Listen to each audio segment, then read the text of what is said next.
જે ન્યાય હોય કે ઈશ્વરના હાથની વાત છે, એમાં માણસ તો કઈ કરી શકે નહીં. સંતાન ન હોય અને એ વ્યક્તિ આપણને હમી મળે એટલે હજી એવી ઘણે ઠેકાણે માન્યતા રહી ગઈ છે કે પાસા વળી જાય, હારા કામે જાય છે ને પાસા વળી.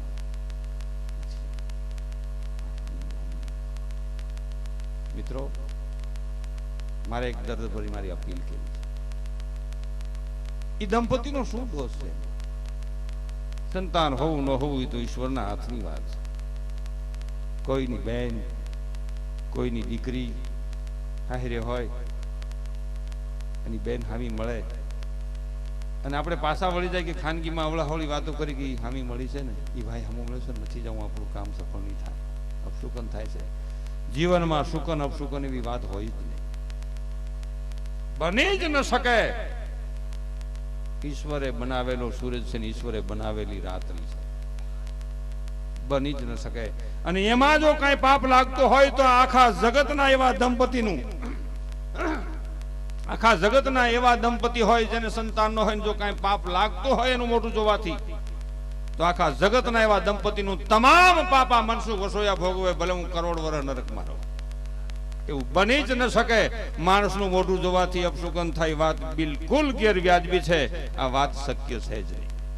કારણ કે ઈ દંપતીને આપણે આડકત રીતે એના જીવનની સાથે એક શેડો કરી છે, એના જીવનની સાથે એક બાજુથી દુઃખ દેવાની ચેનલ આમ ઊભી કરી છે, પાછળથી વાત કરી છે. વિચાર તો કરો, ઈ દીકરી જેને હારે ગઈ હોય, યુવાન હોય, એની જિંદગી આખી આપણે એક બાજુથી ત્રાસ આપવાનું કાર્ય કર્યું છે. નહીં, એને ભેગા રાખો, સવારમાં એને બોલાવો, આવો આવો, તમે અમારું એક અંગ છો, તમે એક ઈશ્વરના સંતાન છો, અમે ઈશ્વરના સંતાન છીએ, તમામ ભારત માતાના સંતાનો તરીકે એક ખોળામાં ભેગા થયા છીએ, તમે કોણ જુદા અને હું કોણ જુદો. ઈ વિચારવાની જરૂર છે. ભીતરની માલિકો અપશુકન સુકનની વાત હોય ને તો કાઢી નાખવા જેવું છે. એક વાત ઈ જોવાની, મારું મોઢું જોવાથી કોઈને અપશુકન નથી થતા,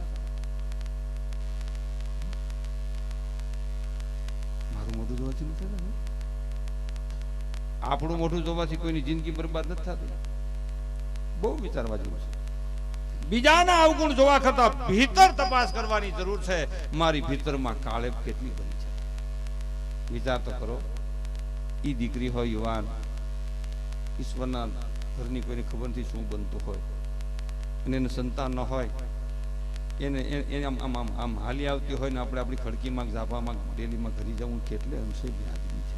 અને એ બાઈ સમજી જાય કે હું હાલી આવું છું ને એટલે જો પાછા એને ખૂણામાં હોવું પડે. એને એટલું બધું દુઃખ થાય કે ઈશ્વર આ કરતા તો જિંદગી ન હોય તો શું વાંધો. મિત્રો, મહેરબાની કરીને આ મારી વાત જો તમને સાચી લાગી હોય તો જીવનમાં એક વાત વિચારજો, કોઈ વ્યક્તિનું જોવાથી, કોઈ મોઢું જોવાથી અપશુકન થતા નથી. આપણા કાર્ય જ આપણને અપશુકન કરાવે છે. આપણું એવું અવળું કર્મ જ આપણને અપશુકન કરાવે છે. ગા હમી મળે તો આપણે રાજી થઈ, ગા હમી મળી, ગા હમી. મીંદડું આડું ઉતરે પાછા વળી, મીંદડા ઉંદરડા ગોતવા નીકળવું નહીં, હે એને નીકળવું નહીં. વિચાર કરો તમે. ગા હમી મળે તો રાજી ન, ગા હમી મળી, હાલો હાલો છોકરાને હક પણ થઈ જાય, નહીં થાય ભાઈ ત્યાં બીજા આટો મારી પાછો વળની ગા તો ભૂખી છે, લાટા મારે. ઘણી વાતો કરી. બીજી વાત, મારો કહેવાનો ભાવાર્થ, ઘણી બધી વાત કરવી છે, પણ દીકરીનું જે પાત્ર છે કે મારો કાળજા કે રોકટકો ગાંઠથી છૂટી ગયો, એ મમતારું વે જેમ વેલું માં વીરડો ફૂટી ગયો, મારો કાળજાનો કટકો મારા હાથથી છૂટી ગયો. સ્ત્રી જાતિ માથે પુરુષ પ્રધાન દેશમાં ઘણી વખત ઘણી બધી વાતો અવિચારી થાય છે. અમે સાહિત્યકારો પણ ખૂબ કહી છે. મેં હમણાં જ ટીવીમાં એક કાર્યક્રમ જોયો હતો, એમાં એ ભાઈ સાહિત્યકાર સાહિત્ય કરતો હતો કે દીકરીને વળાવવાનો સમય હતો, કરુણમાં કરુણ સમય દીકરીને વળાવવાનો એ માણસો કે છે ને, હું માણસોને ઈ વાતનો એમાં વાત કહેવા માંગુ છું, કરુણ સમય નથી, સમય આનંદનો છે, પણ દીકરી અહીંથી જે જાય છે એ વિરહ તમારે હૃદયમાં આવે છે ને, વિરહથી આહુડા ઉભરાઈ જાય છે.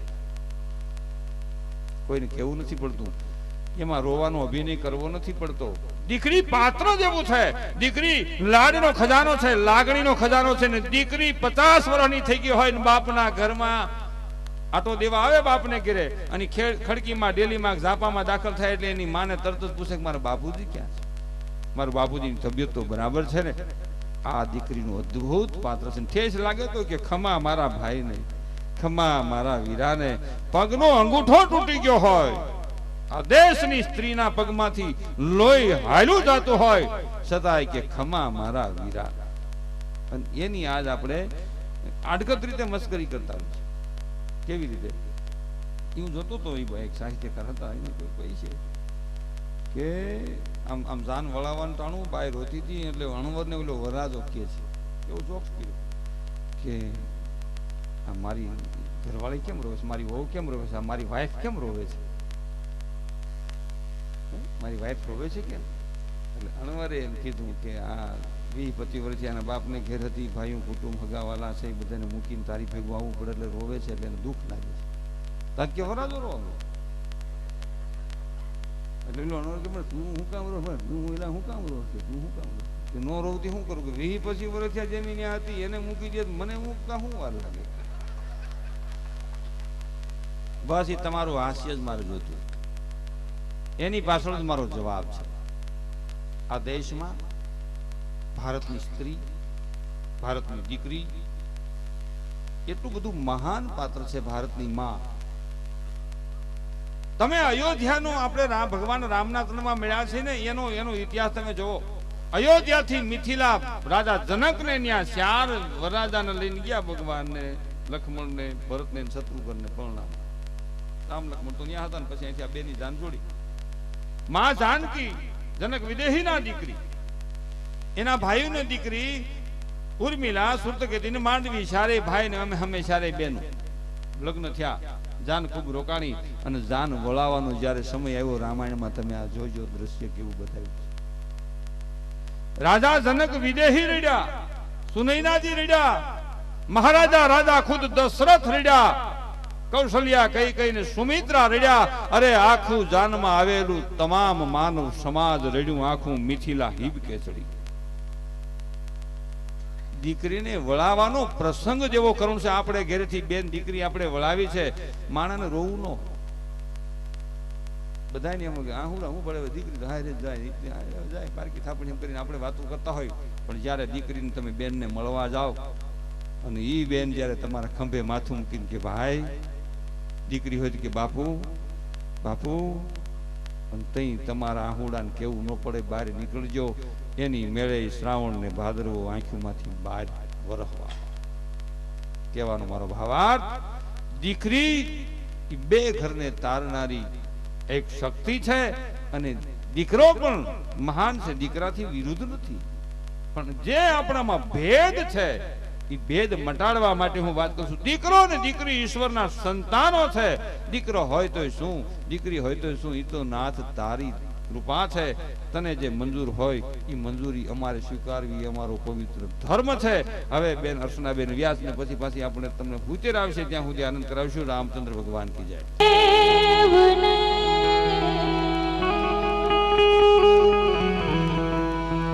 પ્રથમ નમો ગુરુદેવને,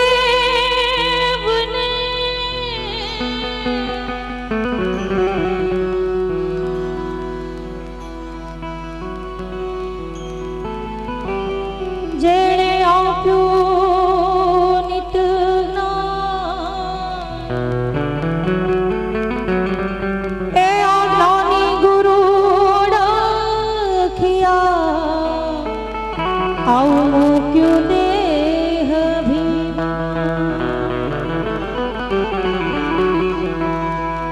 તો સુસ્ત દેખીને મન કરે આમાં ઝપટ ન માવીએ શીશ. એક ગુના તો ક્યા કરે કરેલા